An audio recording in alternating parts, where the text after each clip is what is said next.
Hey everybody, this is DJ Lotus from SoulConversationsRadio.com, inviting you to step on the subway with Brother Most on the Underground Footy Podcast. If you want to support what we're doing here, you can just hit us up on pgyoungboys.com. Anyway, let's get down to the show.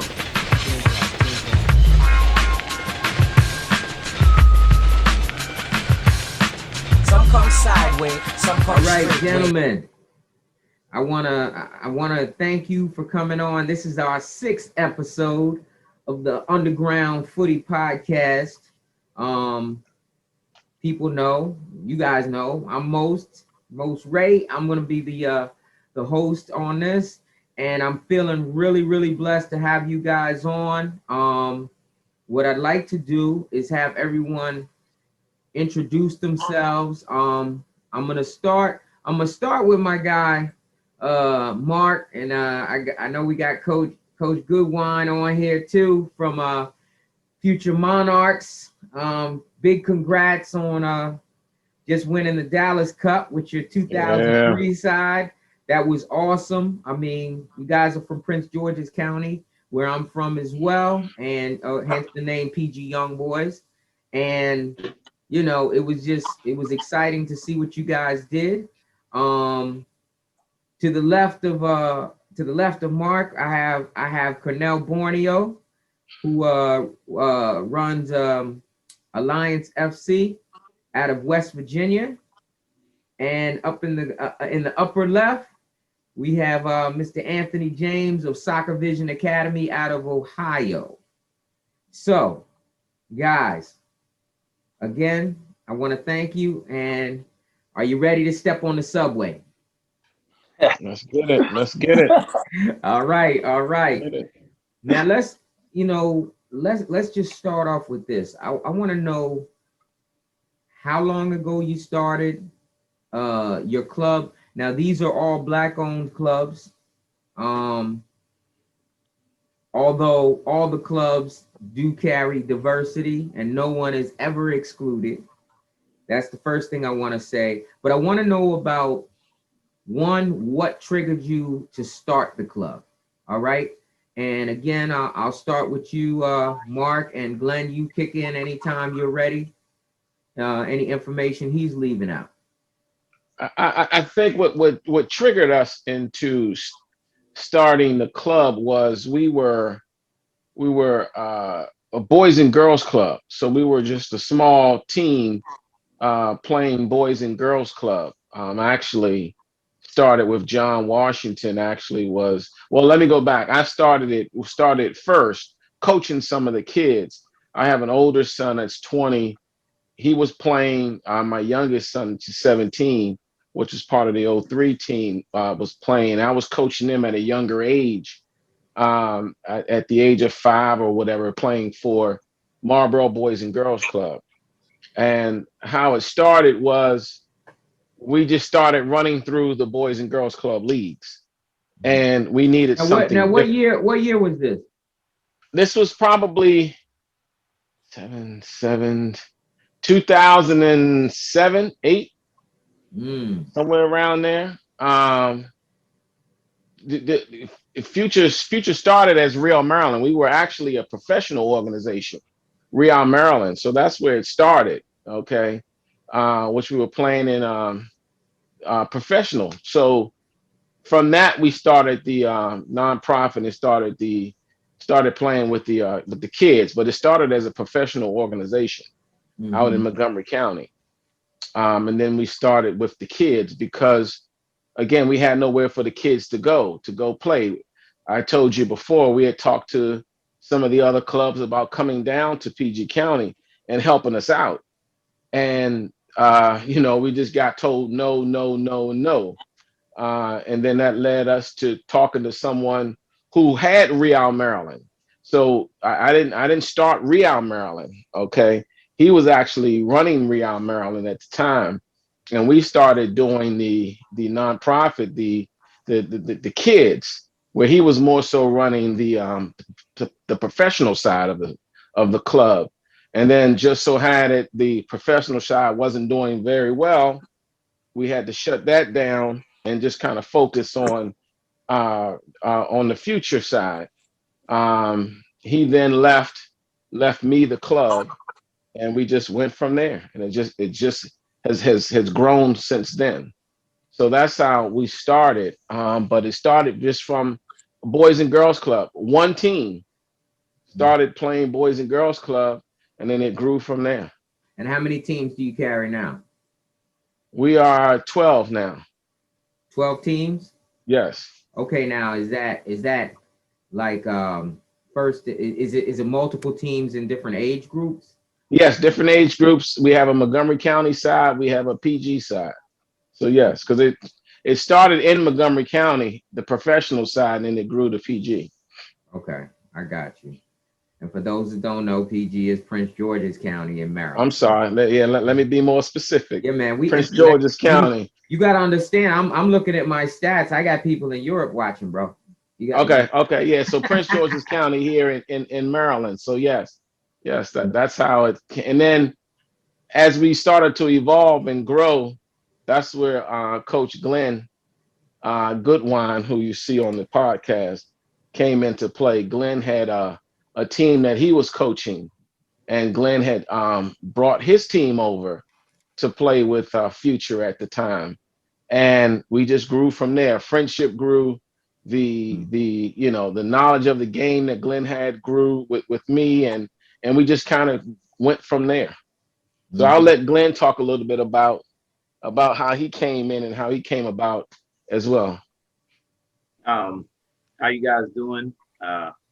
Glenn Goodwine, coach, dad, mentor, sometimes taxi driver for these kids getting them to games and practices.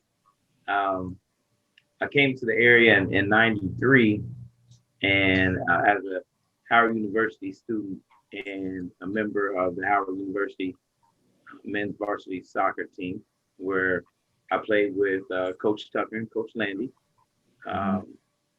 Graduated in 1998, and I ended up going back to Atlanta, where my family lives now. I actually grew up playing soccer in Texas and in Atlanta, but ended up here because of school. I moved back to the DC area in '99, and I ended up staying here. Honestly, I had no intentions of coaching. My IT career was doing well, and my DJ career was doing well. All right, you can spin. You from the Mecca, and you can spin, and you played football there. Yes, sir. Yes, sir. So, but I had a son, and me and his mother, we didn't make the distance. We ended up separating, and I ended up getting full custody of my son when he was 6 years old. So the lifestyle of a DJ and being a single parent does not mix. So I started pretty much. My son was playing baseball, soccer, basketball. The neighborhood guys asked him to play football. He was just all over the place with sports. But being in Montgomery County, which, for those who don't know, Montgomery County is a hotbed for soccer. Lots of teams, lots of clubs, lots of kids play. The area that I live in is in Wheaton, which is right north of Silver Spring. Super diverse area, one of the most diverse cities in the United States. And I just thought it was pretty cool how all the kids played. It wasn't like just the white kids played or just the Spanish kids played. It was like all the kids, and I had never been in any environment where literally all the kids played. And we started out playing with MSI, which is Montgomery Soccer Incorporated. It's a rec league, but it's the largest soccer organization. It's the largest youth sports organization in the entire state. I think they have over 30,000 kids. And they got to the point where we were getting pretty good. So I ended up coaching what they call a classic team, which is select at I think U9, and you only go so far with MSI. You're just playing teams from within the county, and I knew that in order to go to the next level of travel, that we would have to get out of MSI and go into another league, and that's how I met Joel Flores. Joel had an NCSL team that was literally right down the street from me in Wheaton, in the Beersville area, and they were pretty good. It was all Latino kids. I think there was one Ethiopian kid and one kid whose parents were from Senegal, but all the rest of the kids were Latino. And my son and I, we went over and started playing with them, and I started coaching with them. And one day I was at the Soccerplex in Germantown, and I saw these kids in black and yellow kits, and they were balling. And I was like, my goodness, who are these kids? Right. And so I walk over and I started watching the game. And, all the kids on the team were black except for Santo. There was one white kid on the team. And I was enamored because I was like, wow, I've never seen this in youth soccer ever. A team that good. And I could tell they were really well coached, and they were just good. And I was like, wow, like I was taken aback. And so, I walked over to Marc and I asked him, I was like, where you guys from? At the time, I think John Washington was coaching the team. Yeah. And, we exchanged information. I let him know who I was. I kind of told him about what we had going on in the Wheaton area. And so he was like, well, why don't we get our teams together and, do a couple of scrimmages. Our team was a little older than Marc's team. And so, we got our kids together at the Sports and Learning Complex, which for my boys who were used to playing, basically in a big open grass field in Silver Spring, and then going to the Sports and Learning Complex, which is basically a stadium. My boys were like, wow, like, they were looking around like, man, this is awesome. These kids get to practice here. Like, and so we ended up bringing several of the teams from Real Barca, which was the Latino team I was coaching with Coach Joel, over the future. Mm-hmm. And the club kind of grew from there. I think like Marc mentioned earlier, there's a Montgomery County side where the kids are from the Silver Spring, Germantown, Rockville area. They tend to play more NCSL. Some of the teams play EDP, but they don't do as much traveling and stuff as the PG sides do. Well, let me ask you something. Yes. You've mentioned NCSL a few times, and for me coming out of this area, I remember our kids. I started with a club called Quick Feet, and then with Quick Feet, we played in the CMSSL. And once you hit 11 years old, they went to something else like OBSL or something where it was like split age groups. It was really watered down. Like CMSSL, we enjoyed that, but the thing that I found out, and I was new to it at that point, was that you couldn't really get into NCSL. You had to go through somebody who already had NCSL. And they basically wouldn't charter any new members because they would ask the old members, can we let them in? Which, who's going to do that? Hey, Most, let me explain something. We had to go through that. So embarrassing, because we were just a Super Y team club, and then we then played CMSSL as well, OBSL, and then we tried to get into NCSL. Okay, and NCSL turned us down the first time. Okay, because we were in PG County. Right. Because so it wasn't until I learned how to play the game and to bring certain people with me to the NCSL meeting to actually get voted into NCSL.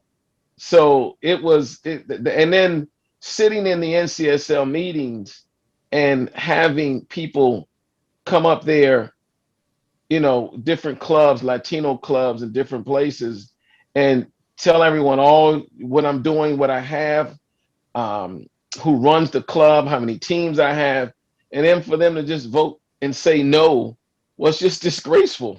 I Yeah. just felt bad for these people. So, but that's what NCSL did. It was a closed niche type of club. I mean, and the other thing about it, and I mean, like I said, we don't have to.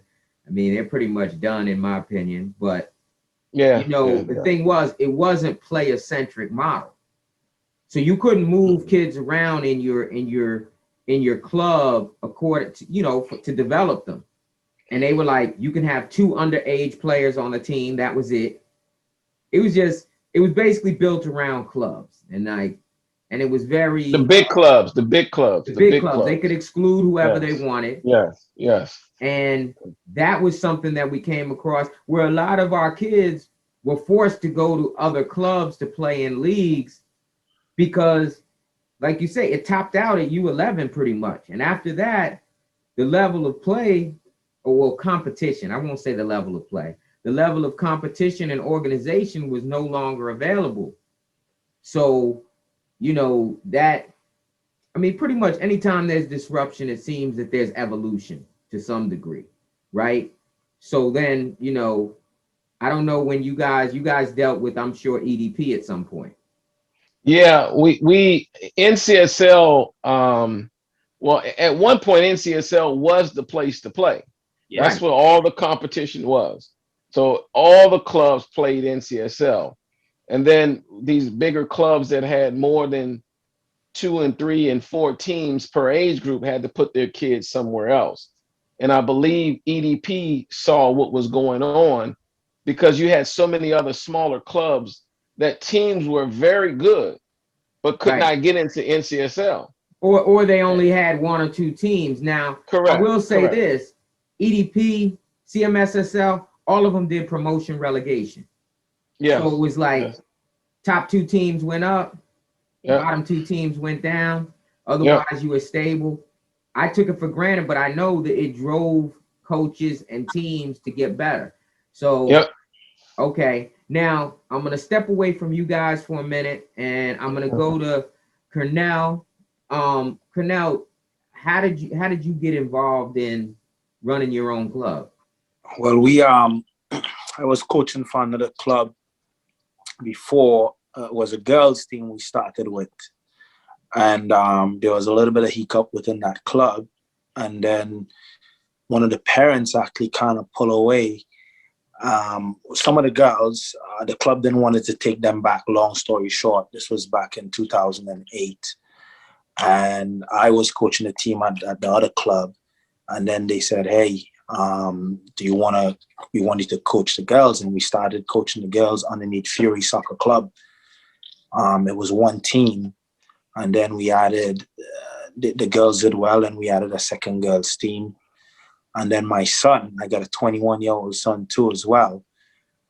He was playing too, and obviously started a little group for him. And we just get kids from all over. Came out to try out for that team, and then it kind of took off. We had 3 teams, and then we went. Now tell us where is your club located exactly? Morgantown, West Virginia. We are located in Morgantown, West Virginia. So we had a couple of teams, and then we added teams, and then obviously I connected with James here, and we started doing things together, and we actually still share players to this day. Some of his players play with that boys team too as well. Some of the girls in his program came and play with our team, and it's a little bit different here in West Virginia. So you guys have boys and girls in your club, yes, right? Yes. Okay. Yeah. Now, future, you primarily are a boy. Do you have a girls' side? No, not anymore. Our girls kind of aged out. We actually John Washington again calling his name because he was very instrumental in where we are and what we've done. John, I think he has about 7 D1 girls playing now. Nice. Under his tutelage, yeah. But no, not anymore. But that is something that we're going to start because we need to get back into that. Right. Right, And right. that girls, yeah. And you know, it's funny, just as a quick aside, you were also one of the first clubs to have young women playing with the fellas. Oh, I mean, whoa. And I remember playing against you guys.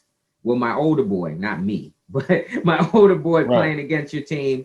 And also, I mean, obviously we were seeing each other all the time anyway. And you know, I thought that was awesome. The girls could play. I mean, could play. That was the first thing. They could play. Yeah, they could play. So okay. Own. So Kernel, go ahead, finish up.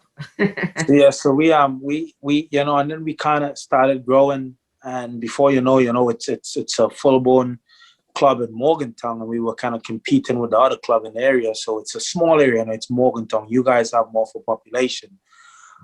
So that's why we kind of started partnering with James and Soccer Vision to get quality teams and players, because we didn't really have the numbers, but it was still working out. So we were getting kids now from Frostburg, Maryland, coming to play. We are getting kids from the Pittsburgh area. We are getting kids from surroundings in West Virginia. We had kids driving 2.5 hours from Charleston, West Virginia, to come and train and play with us, because we just the numbers. But we were doing, you know, we were coming up and competing and doing well. And that particular one boys team, you know, they were really a quality team. And then we started. What year was that team? That team, Elijah, is at the U14, U15 level, so it got to be about 7 years ago. They were at U12. We had that group from like a U12 group, I would say, U11, U12 group. So my son is 21 years old now, so that's like 10 years, maybe at least, you know, 8, 9 years. James, what do you think? When we started that group, so it was a very good group, and you know, we started getting boys from all over, and then that group kind of started attracting more and more kids for us, and that's how we started growing. But now our name is now changed to FC Alliance, because we partner, like I run the North and my other partner run the South. So we kind of changed the name. I was Fury, he was Charleston. So we combined the name and we just call it Alliance, Fury Charleston Alliance. And that's how we come with FC Alliance now. And, you know, we still, you know, we share players. He's in the North. Sorry, he's in the South. I'm in the North. We share players back and forth. So you move players between teams. And I assume that when you do that, because I know that if you, like, my theory has always been, if you bring parents and players in to an age group and tell them, hey, you're going to move up and down based on, you know, what you earn, how you're playing, but we're going to make sure you play, right? And then, but, you know, for so many parents, they get so stuck on, oh, my son's on the near elite, whatever. And it's like, they don't understand that if their kid is playing there and sitting on the end of the bench, he could slide down one and be a viable part of a team. Right. And feel, because kids want to feel like they're helping. I mean, I've seen dudes get medals and be like, why am I wearing this medal? The coach didn't even play me. You know, they're in the picture looking all sad, you know? And you know, and that's something we can talk about later too, because I'm sure parents want to know the logic behind how kids are getting played. Now, Coach James. Yes, so sir. you were in West Virginia with Kernel, correct? Correct. And now you're in Ohio. Correct. And so, what part of Ohio are you in? You can call it Niles, Ohio. Is where we base the last, I would say, 10 plus years. Okay, and where is that in relation to You have Cincinnati, Columbus, and Cleveland. That's really the only places. Probably, well, the city that's kind of most famous to us is Youngstown. Youngstown. Okay. Yes. Right smack right next to Okay. White Town. Okay. So you left West Virginia. Then what did you do when you got to? How did you come about putting together Soccer Vision Academy? Well, believe it or not, my expertise was really in the women's game, Mm-hmm. right? So when I came to the US back in 1990, I'm coaching at a club level and kind of watching how this one club was operating, right? So you leave college and you have a passion for coaching. I then got involved with coaching at the high school level, and there are two train of thoughts that came to mind. How could I create an environment for kids to kind of experience what I went through being a student athlete, and at the same time, as a high school coach, the dominant team at the time was Morgantown High School girls, where Kernel is based. And come to find out that at the time, the women's the university head coach was the one who was behind developing the girls in that area through club soccer. As I said to you before, Soccer Vision Academy originally was a concept that was built to do summer camps. And then I decided with my partner, like I said, listen, if we created teams, then we'll be able to showcase what we are doing as coaches. But he really wasn't feeling it, so he said, "You know what? You just go ahead and do it." So in Wheeling, West Virginia, was where we first started with just 2 teams, and then being a head coach of different kind of universities, I kind of just maintained the whole SVA concept. Initially, being in the head coach at West Virginia Wesleyan, the college, we still maintained teams. And then I moved on to Youngstown State University. During that time, I kind of still stayed involved in the women's game at the ODP level. Then I worked with a youth national team on the girls' side for a number of years. Which national team? The U.S. national team or Yes, the national team. I had the luxury of working with players along the lines of Carly Lloyd when she was 17. Actually had identified players like Tobin Heath and Crystal Dunn. listen, Tobin Heath got touches, man. She does. She got tackers, man. She can play. She can play. But We James, not to call. Let me add something to what James is saying here with the Soccer Vision Academy. The first group of girls from West Virginia who really experienced Division 2, Division 1, well, in Morgantown, that is, was, as a matter of fact, it was the club who picked up the name called Soccer Vision. They had their team named Soccer Vision. I believe James let them use the name called Soccer Vision. And I was the assistant coach of that team. That was with Sydney Mattini and all those girls, James, who went on to WVU and played. I mean, prior to that, you had other girls, but in Morgantown, we kind of took that same concept, and the team within the club was actually named Vision Academy. And we would go to Disney and compete, and we had girls from all over West Virginia, basically, and a couple girls from Pittsburgh area. I mean, these girls were driving 2.5 hours to come to practice because of the whole vision concept. And that team actually kind of in the whole state of West Virginia kind of set the platform as to if these girls can play at the next, well, the vision concept, if these girls can play at the next level, anybody can, as long as we kind of get the quality together. And that's how it kind of like, we kind of take that concept too, because we started drawing players with the boys, and it kind of catch on. So And I he had would a lot to say, do with it. He kind of helped a lot with it too as I well, would, to be honest. I would even say on the girls' side, the first girls team we had in the mid '90s became one of the first teams out of the state of West Virginia to make it to a regional final. And back then, you know, West Virginia team could compete with teams from, you know, Yeah. Maryland, Eastern PA, and such.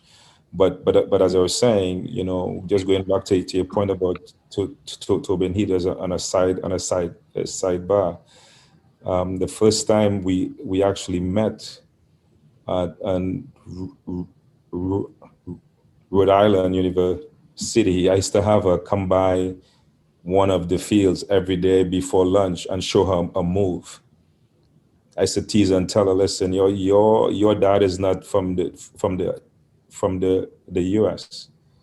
You know, so she'd always say, show me a move, show me a move. You know, and I would say to her, like, listen, whatever happened in this life, don't ever let anybody strip you of your ability to take players on. They're going to try to make you into a pass first player. Right. You hold on to those talents. But anyway, you know, so we kind of moved into the whole Ohio scene, and I spent another 4 years at Youngstown State University. When I left that situation, I decided to go back into SVA full time.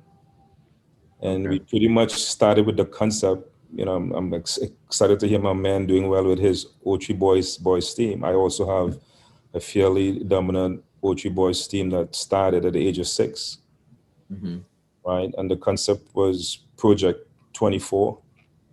And the mindset was to bring in 12 boys and 12 girls at the age of 5 and 6. So they were the first class. And every year we've pretty much just added a new Age group to that. Okay.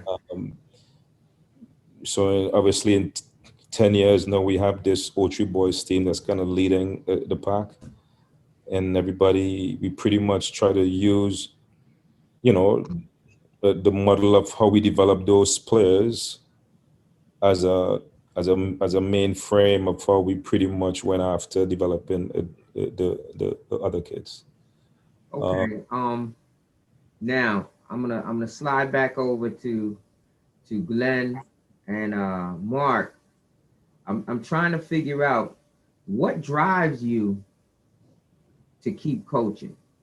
Like, what is it about coaching that keeps you going? Because obviously all of you have dealt with frustrations. I don't know as much of Kernel and Coach James's the barriers and things that they may have had to deal with developing a club.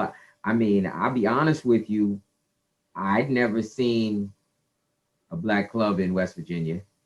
I saw a few come through Germantown to play in some tournaments, but I don't believe it was you guys. And you know, and at the same time, it's just, you know, I kind of went through the same thing with our PG Young Boys group, and you know, we kept them together. I mean, we played in a league in Germantown, and we got the same reaction that Glenn, of course, it was a little later, because these were like 04s and 05s, but they were like, you know, we go up there and we just played in the league because we had no, it was kind of like a side gig for all these kids because they were all from the same neighborhood, but already the bigger clubs were starting to pull players out of them. You see what I'm saying? So we would play with, you know, a bigger club and then on Sundays, we would play at Soccerplex. Or actually, before these guys even got to, now that I think about it, it was before they even got split up. We used to just let them play.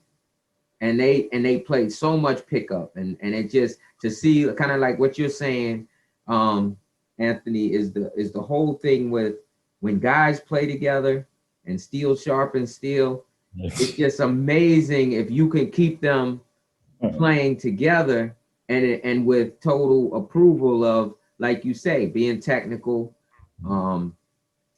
playing kind of firmly. You know, I mean, my thing was, we're not going to sit here calling fouls because, you know, the truth of the matter was when we played together as a unit, they didn't give us fouls. So last thing I want is my kids sitting on their butt looking at a referee like I've seen before. Just get up and keep playing, because sometimes things, you know, it's not common to see a team. I mean, it's more common to see a team of Latino players than it is to see a team that's all black. And you know, and I think that there was some people that they thought it was all, you know, quote unquote speed and athleticism, when the truth of the matter is these guys are technical, they're hungry, and they love to play. And the other thing is, for me, and I've said this over and over, I want to be entertained. A victory, a victory without flair. I'm like, you can do it, you can coach it up and win the game.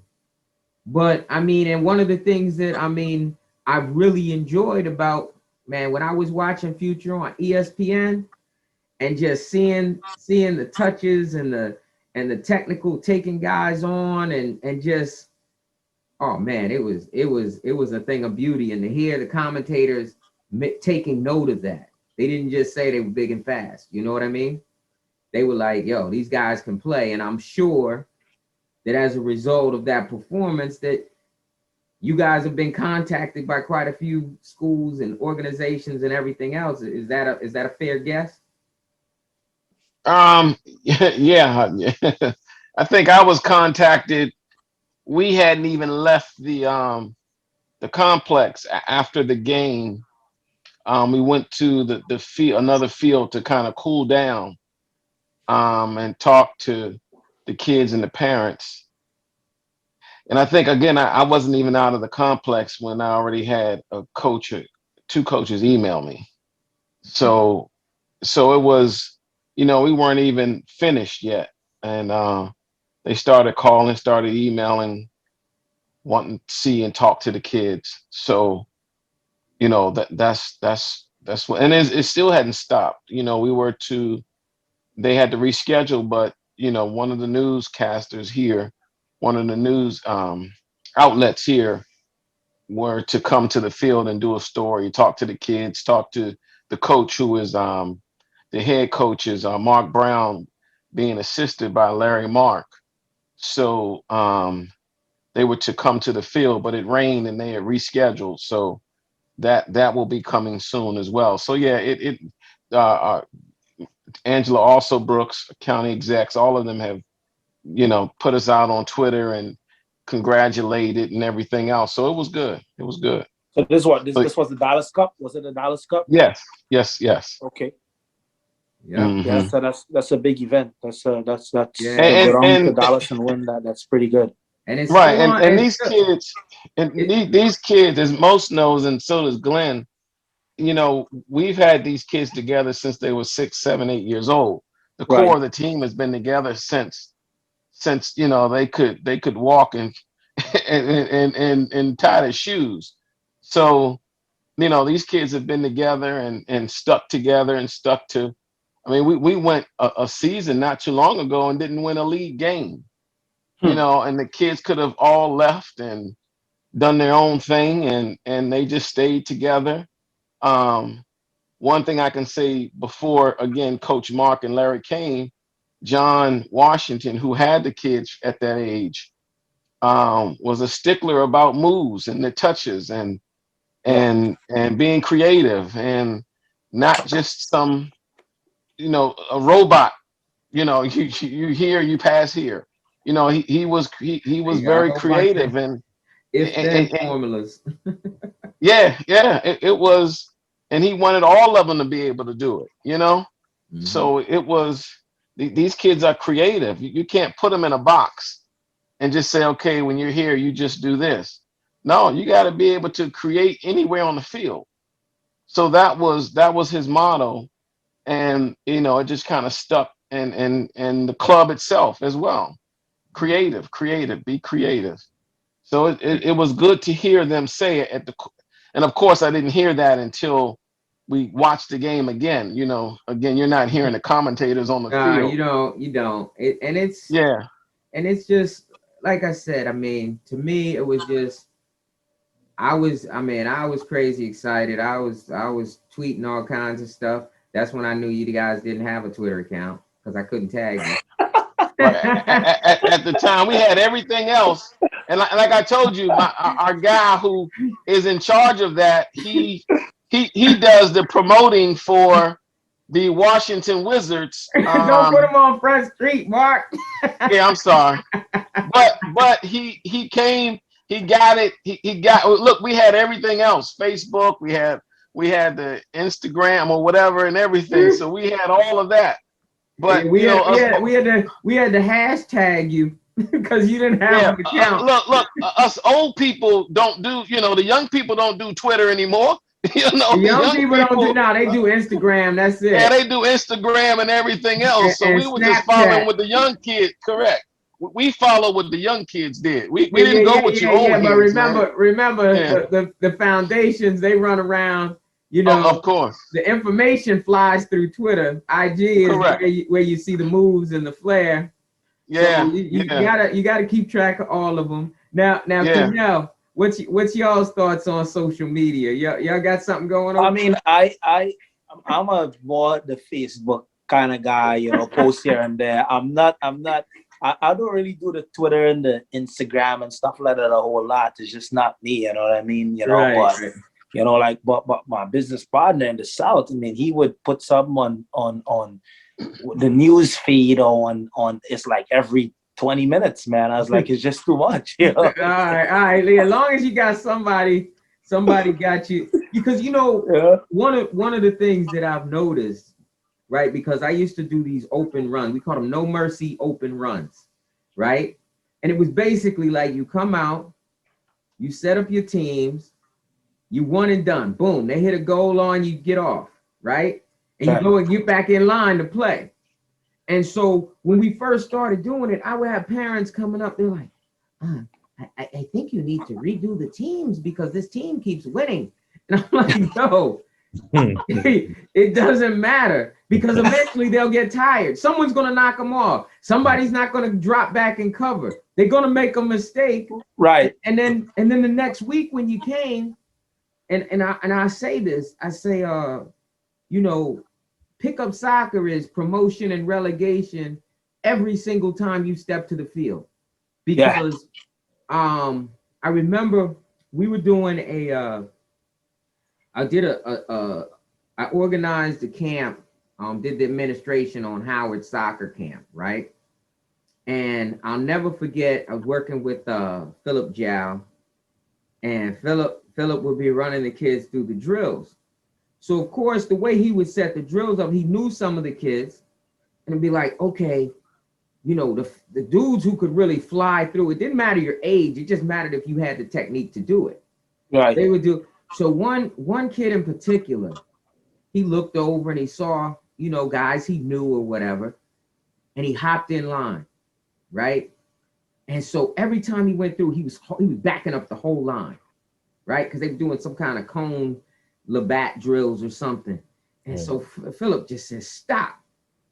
And he said, listen, he said, is that the way you do your drills when you're playing with your club? And he said, yeah. Then he asked him what the name of his club was, and the kid told him, I'm not going to blow anybody up. And he said, well, that's not good enough here. So the kid went lackadaisical still. So then we go inside to do futsal. And what he realized was he got picked last. I mean, he got picked behind kids that were 2-3 years younger. Yeah. And he's salty, like, yo, what's going on? And so when he gets out there and he sees the way these kids are playing, and when I tell you, I saw such a change in that player. By the time he finished he came for like 3 weeks. He had improved and his mentality, everything. That's what it is. He started working. Yeah. And he went from being on the B team of his club to currently he might be the top guy in his age group on that team and able to play up. And I know that all the academies, everybody was kind of ringing his bell. I mean, you've had kids on your team that have done the, you know, that have said, nah, we're going to stay right here. But the thing about it is that that's how kids turn into players. The other kids turn you into players. We've had kids show up and the father or mother say, oh yeah, he plays all the time with his cousins in the backyard. You're like, oh, okay. They get out there, and I've seen kids go to the car basically like, I'm never coming back. And then I've seen kids, they just keep coming back. And their hope is, okay, I was picked last the first couple of times. Now I'm up in the middle of the draft. You know, they want to work their way to the top. And that's kind of the way, you know, I feel like it has to go. And so, you know, I just, to see these kids do that and to see coaches allow them to compete. Yeah, players know players, right? Players know players. That's how it is. Yeah, ballers know ballers. That's what I always say. And so, you know, you can talk and do all of that. And that's why they like, you know, when they get a clip on Instagram or something, and you know, like there's people like DMV highlights, and you can send something in if the kid does something, and if that kid gets on there, whoo, you can't tell them nothing. Right? Nothing. You can't tell them anything. Yeah. No. They want to start running the practice now. They run the practice now, man. Leave. Yeah. But hey, but Mo, you know, I wanted to kind of touch back in on the question that you asked earlier, for Marc and myself, and that is, what keeps you coaching? For me, what keeps me coaching is there's several things, but one of the main things is I know what soccer did for me as a young man, and the different places that it took me, to Europe, you know, all across the United States, to Howard University, and the experiences that I had going to these different places, you know, going from, you know, a young kid to a young man, and the opportunities that it provided me. And I wanted to pay that forward. I love the game, yeah, obviously, but I felt a responsibility, not just to my son, but other kids as well. I knew if I didn't do it, that they would never get the chance. So with that kind of motivation behind me, and knowing, you know, we're obviously the type of teams that we have going in different parts of the country, or it could be Maryland, Virginia, wherever, you're going to run into problems looking like we look. But we almost carry a chip on our shoulder because of that. So when we arrive and we're getting all these kids, right? And they're like, who are all these black kids? Who are all these Latino kids coming around here? You know, they're in the wrong sport. And then we go out there and we ball them 7-8-0.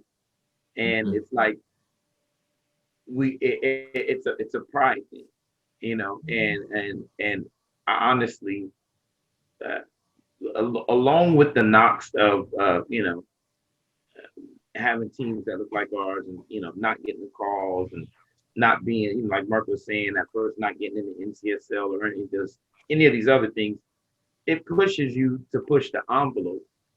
And also, you know, it motivates your kids, because you tell your kids, hey, you're going to get treated unfairly. This is life, not just in soccer, but in corporate America. And, you know, walking down the street, being profiled, driving in your car. So it's almost like soccer was an introduction to what these real life have to do as adults. And in real life. And that's where my mentorship comes in, beyond just the pitch. And so, you know, I feel like I have a responsibility to do that. And that's why I continue to coach. So Glenn, I can feel you on that, right? Because I think, you know, in SVA, right, Soccer Vision Academy, one of our core values is what we call being a person for others, right?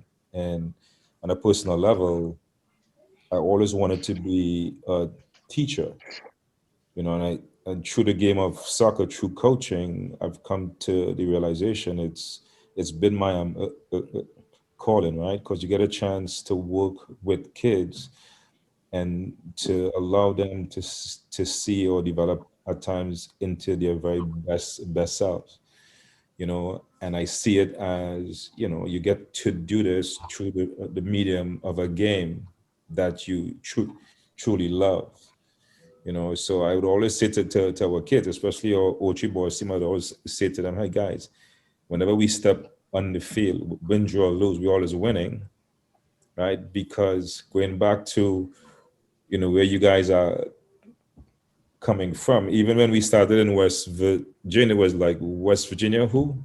Or it's like, or it's like Ohio. Like you guys are leaving all the way from Ohio to come to Virginia and Maryland and Florida and California to play, you know.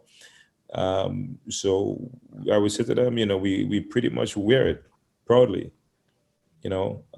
But that to me has been that driver, you know, like you leave college thinking I want to be an engineer, only to realize by year 3 that coaching, teaching this game called football, right, was where your true passion lay, you know. So that remains the driving force. And then when you see the kids, you know, get to a certain level, is like, for example, I told you guys prior, like my specialty is in the women's game, you know. I'm watching our full national team play at the World Cup, right? And there's a player in the team by the name of Abby Dal Kemper. Yeah, I know. Well, I had Abby when she was 14 in California, Region 4 kid who comes in as a striker. And this guy with an accent is saying to her, Abby, your best bet to make this national youth team is as a center back. Well, poor girl is hating on me Sunday. Monday, she's still mad at her coach. Tuesday, she's kind of trying it. Wednesday, she's a little bit more comfortable doing it. Thursday, a little bit more buying. Before you know it, right? You 14 national team center back, you 17 national team captain is center back, UCLA is center back, full national team is center back. You know what I'm saying? So you understand what that kid went through from this age to get to this level. You know what I'm saying? So like, so when I look at some of these little things, you know, it's like, because you never know who you're going to touch. You Right. never know who you're going to impact on the daily basis. You know what I'm saying, and I think all of us are very fortunate to have this game that we truly love, that we can do that type of work in, you know. Right. And I mean, and like I said, I mean, there was you know, our guy Brandon runs a Paragon Football Club. He wasn't able to make it tonight because he's dealing with some old politics, and I want to congratulate his team. They won their round of 16 game in the Maryland State Cup, you know. And you know, I think that the one thing that I would like, you know, I do this kind of for the parents and the kids and to create pathways. So I'm using this medium. I talk to, I mean, if you know, college coaches that are looking for ballers, we have a lot of ballers, but we may not necessarily have the built-in, you know, my dad played with your dad or something like that we can bounce to. So I'm going to send that message out to the coaches. Also, we have some international connections. We'll be doing some showcases and things, as well as, like I said, we're going to be playing street ball all summer. I got the Parks and Planning to commit to that here in Prince George's County, and both on futsal courts and on grass. But also, you know, my hope is that for parents, they understand that coaches are not just guys that can get your kid from A to B. They have to be someone who you respect and would like to teach your child about life. So if you don't think that they are a good person, they can't be a good coach. That's just Right. my opinion. And that's my thing too, with one of the reasons why I get into coaching too, because I mean, I obviously grew up in Trinidad. Only sport I've ever played. I've never played baseball, basketball, football, none of that stuff. Just straight up, we call in Trinidad football. Had the opportunity to come to the US, played in St. Louis, small college, Missouri Baptist, and then transferred to West Virginia. And that's how I kind of end up in Morgantown. Back in like 2000, you know.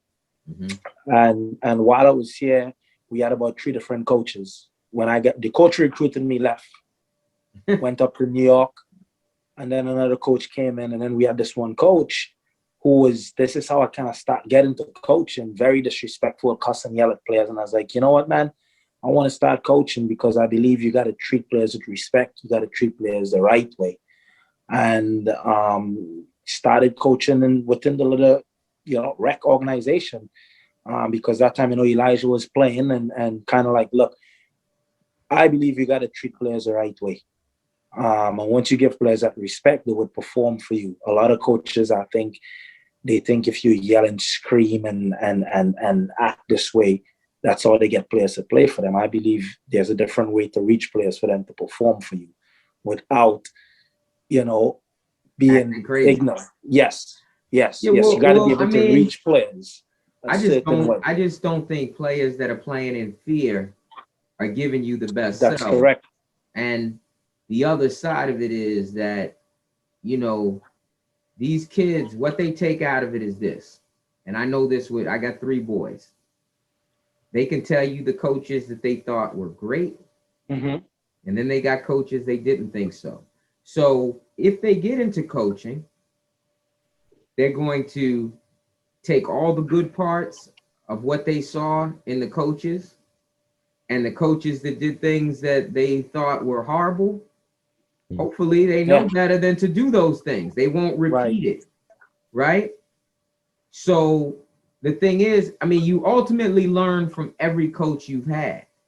But you may not learn what those coaches think what they want to claim that they taught you. You see what I'm saying? So, like I said, as coaches, and I do understand that, there can be cultural barriers that make it so that these coaches don't know how to relate to kids. And that's why it's good. Yeah. It's good to find, my kids have had coaches of all different backgrounds, right? But I've met guys that played soccer and say, I've never had a coach that looked like me. And people can say, well, it doesn't matter, football is football. I don't know that that's necessarily true, because sometimes I don't think that's true as well. That's not necessarily true, Moshe. You're correct. I think with that, it's funny how I got into it. It's my dad coached me as a kid in every sport, from basketball to track to baseball to soccer, and with me it was funny because my and I was good at soccer as a kid. Now I'm in a neighborhood where we're maybe one of 3 families that are Black, okay? And I go to DeMatha my freshman year, and again, PG County, this is basketball football territory. This isn't soccer at all. And going there freshman year, they, the guys are asking me to play soccer, but all the Black kids are playing basketball and football. So I'm like, well, I'm just gonna go play basketball and football because that's what they're doing, and not what I was, I was good at it, but I'm going to go with them. And then, so that kind of pushed me off of soccer until my kids got of age to play. But to kind of go back and with me, because my dad coached, my dad was commissioner, my dad was this, that, and the other. It was in my blood. I had no choice but to coach and do everything else because I'm just following in his footsteps. This is what I saw growing up. This is what I know to do, and this is what I'm doing. I grew up in New Jersey where my neighborhood, like to the left of me was mostly black folks. To the right was white folks. The school was mixed, but it was, I guess we were maybe 20 to 30%, depending on which level we were at. And my mom got me turned on to soccer, and I loved it. But you know what? My neighborhood friends were like, man, why are you doing that? Yeah, there you go. What are you There go. doing? And I There didn't care. But you know what? I was also the dude on a skateboard too. Back then, I loved riding a skateboard. So I just did what I wanted to do. But the funniest thing I remember is how many times I played and I got spoken to in so many languages. Like, and it was like they just assumed I was an American. And what's funny is now I realize some of it was patois, you know what I'm saying? But I didn't know it. So I didn't know what was going on. I was like, huh? They were talking to me and I was like, what? And, but the thing about it is when I got here and we started, like, you know, I started in Boys and Girls Club too, a Bowie. And I was like, you know, I thought I was going to, like I said, pop open my chair and watch my kid become a star. And I got pulled into the coaching and I got to know guys that knew how to coach. You understand? So the first, you know, groups of guys that, like I said, when we formed Quick Feet with Justin Reed, you know, he let us know. He's like, look, man, travel soccer is not rec soccer. And I was like, nah, I picked out all the good kids. I've been there for like a season and a half. I know all the good kids. We're gonna win everything. Now I wasn't like that. No, and, sir. You know, and what parents have to realize, and all of you know, there's levels to this. And you can put yourself in a situation where you're the best. But trust and believe, there's always another level. So you have to stay humble, keep your kids humble, and let them play like, you know, I got to keep getting better because there's somebody waiting to take my job. Because right now, where your guys are going next to college, or if God bless them, if somebody's going pro, man, it's a whole different beast. It's a whole nother animal. Nother animal. Yeah. And they have to have the mental fortitude and be able to deal with, I mean, and as they get older, the injuries are crazy. Like, it's little things, but it's part of the process, right? And I mean, and I see you guys handle the women's game too. I've never seen so many knee braces on young ladies as I do when watching college soccer. They won't even let you on the field on a men's team with a knee brace like that. But that ACL stuff and all of that, that's real. That's real. That's real. And you know, and I mean, I'm sure one day I'm gonna put together a women's game podcast. So I may reach back out to you guys that are on the women's side, because it's not something I'm real familiar with. But you know, guys, I'm gonna shut it down, and I want to thank you for coming on. I may bring you guys back. I may bring it back with a pool of other coaches, because I'm sure I'm gonna have some other folks reach out to me. But again, I want to thank you for taking your time to talk to me and to my constituents. And you know, if you want to give us your social media, I don't know if you know your social media there, Mark. I might have to give it out. Yeah, you're gonna have to give it out, man. It's just, you gotta get that out. You know, I know it's Facebook. Facebook, you talking about something kids don't look at. Yeah, you know, I know Facebook. Facebook, that's for my relatives and I, and my people I went to high school with. Yeah, I can tell you that. College. Right. But okay, so anyway, we got Future Monarchs, and I know they have Twitter, and you can go through my at pgyoungboys.com Twitter feed, you'll find them. And they're on Instagram and too. Twitter. Yeah. Right. Okay, so we got FC Alliance, I guess we have to look you up on Facebook. I'm sure you're on there somewhere. Your other guys got you. I got a lot of stuff on my personal page too, but we got our FC Alliance North, we got FC Alliance South. James can tell you, you know what I mean? All right, and then I got my guy James at Soccer Vision Academy on Instagram. I looked him up today. I'm following him. Anybody that wants to go to I'm gonna follow all these guys on my Instagram, which is pgyoungboys.com. And again, I want to thank you guys. And, you know, we're going to have to do this again soon. All right. Yeah.